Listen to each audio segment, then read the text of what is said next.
kalian bahwa pengadaan barang dan jasa di Indonesia sudah dapat dilakukan dengan media elektronik? Ya, hal itu dilatar belakangi karena munculnya pandemi virus COVID-19 yang melahirkan kebijakan PSBB sehingga mewajibkan pembatasan pengadaan secara tatap muka. Maka dari itu, saya Yulia Utami dari kelas B Indralaya akan membawakan presentasi mengenai analisis salah satu website pengadaan secara elektronik, yaitu website Inaprok. Sebelum masuk ke pembahasan, apa sih website Inaprok itu? Jadi, website Inaprok merupakan pintu gerbang sistem informasi elektronik yang memuat informasi pengadaan barang atau jasa pemerintah secara nasional yang dikelola oleh Lembaga Kebijakan Pengadaan Barang atau Jasa Pemerintah atau LKPP. Yang pertama, analisis dari konsep website. Secara keseluruhan, website Inaprok ini sangat menarik dan mudah untuk diakses. Dari halaman beranda dapat kita lihat bahwa website ini memiliki tampilan yang sederhana dan lebih menonjolkan dalam segi kegunaan. Mengapa demikian? Hal ini dibuktikan dengan banyaknya fitur yang tidak hanya sekedar ditampilkan saja, melainkan juga memiliki fungsinya masing-masing.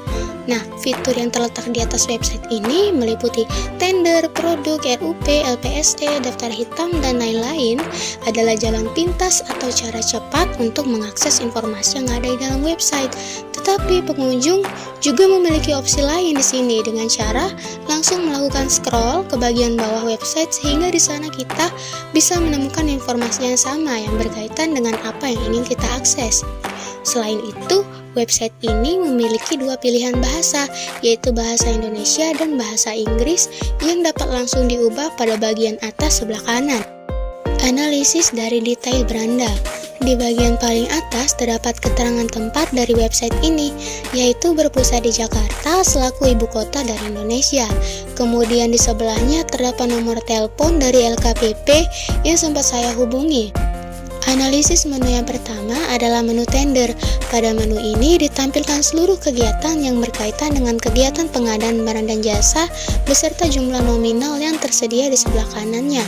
Terdapat juga fitur pencarian yang dapat mempermudah kita untuk mengakses website ini sesuai dengan kebutuhan yang ingin dicari, baik itu dari segi provinsi, kota, kategori, kualifikasi, maupun tahun.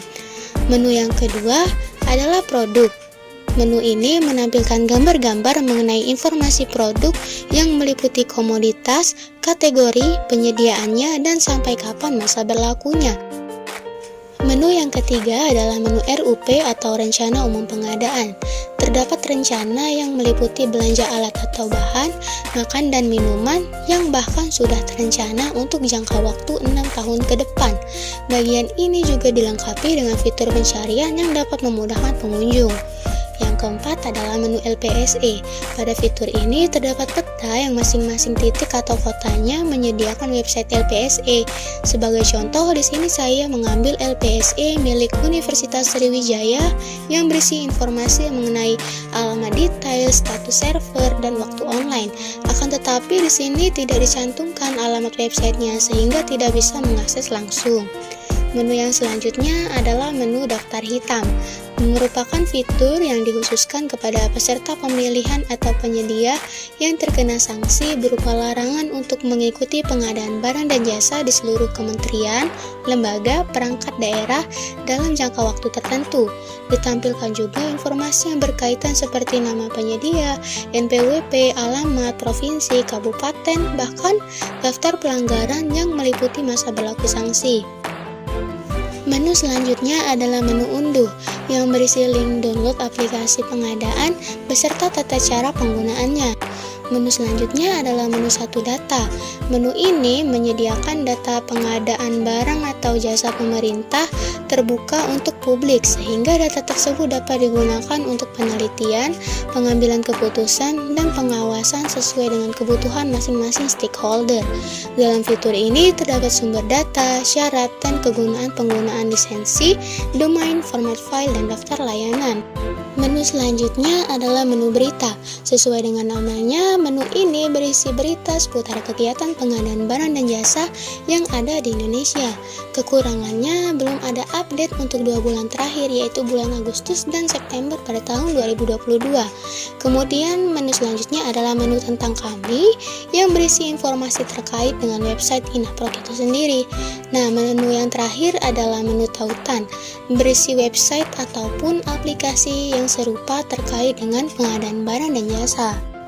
Adapun manfaat yang dapat kita peroleh dari website Inaprok ini, kita dapat mengetahui informasi yang berkaitan dengan pengadaan barang dan jasa seperti jumlah penyedia, total produk, komoditas katalog, dan total pelanggaran yang terjadi di Indonesia.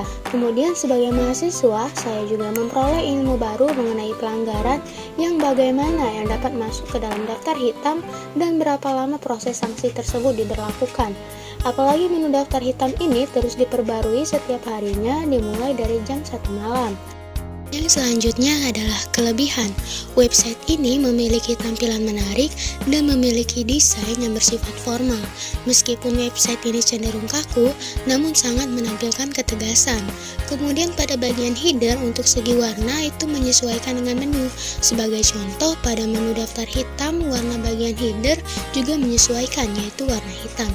Kemudian dari segi fungsional, menurut saya website ini memberikan informasi dan kemudahan akses kepada setiap pengunjung, yaitu dengan cara mengadakan fitur pencarian. Selain itu juga terdapat peta LPSE yang menurut saya sangat menarik, karena dengan tampilan yang demikian itu sangat memudahkan kita untuk mencari titik-titik detail di mana kita akan mencari informasi mengenai LPSE. Nah, di menu tautan juga, pengunjung dapat mengetahui apa saja aplikasi lain yang masih berkaitan dengan pengadaan barang dan jasa pemerintah serta keterkaitannya antara satu dengan yang lain. Nah, yang terakhir itu dari segi responsif, website ini menyediakan tempat mengirim saran atau kritik kepada pihak Inaprok dalam menu kontak yang langsung dapat kita kirim dan balasan akan dikirimkan melalui email yang kita cantumkan. Lalu saya juga sempat mencoba menghubungi nomor yang tertera dan memperoleh respon baik dari operator. Nah, selanjutnya adalah kekurangan. Bagi pengunjung asing yang ingin mengakses website ini, sebenarnya tidak perlu khawatir karena website ini dilengkapi dengan 2 bahasa, yaitu bahasa Indonesia dan bahasa Inggris. Akan tetapi, apabila kita mengubah bahasa menjadi bahasa Inggris, yang akan mengalami perubahan bahasa hanyalah bagian menu atau fiturnya saja, sedangkan bagian isi yang memuat informasi tetap menggunakan bahasa Indonesia. Pada menu produk terlihat kejanggalan pada 2 gambar produk pertama yang menurut saya sangat mengganggu kerapian dan keinformatifan website ini. Yang ketiga, pada menu berita masih belum update tentang berita bulan Agustus dan September pada tahun 2022. Dan yang keempat adalah website ini memiliki fitur masuk atau login yang hanya dapat diakses oleh penyedia, sehingga orang yang bukan penyedia tidak bisa melihat fitur lanjutan apabila kita melakukan login. Seperti pada website umumnya, website ini juga sudah memberikan informasi yang menarik dan mudah dipahami bagi masyarakat yang ingin mengetahui mengenai pengadaan barang dan jasa. Secara keseluruhan, website ini sudah baik dan setiap menu juga memiliki fungsinya masing-masing. Dalam artian, tidak hanya diletakkan saja. Akan tetapi, mengingat website ini masih memiliki kekurangan, tentunya ini merupakan bahan evaluasi pemerintah, terutama pihak yang berada di bagian pengelolaan website ini untuk segera memperbaiki. Seperti fitur bahasa, alangkah lebih baiknya apabila tidak hanya menampilkan menunya saja yang berubah bahasa, melainkan isi dari informasi tersebut juga diharapkan tersedia yang berbahasa Inggris. Sekian penjelasan mengenai website Inaprok. Terima kasih. Saya pamit undur diri. Wassalamualaikum warahmatullahi wabarakatuh.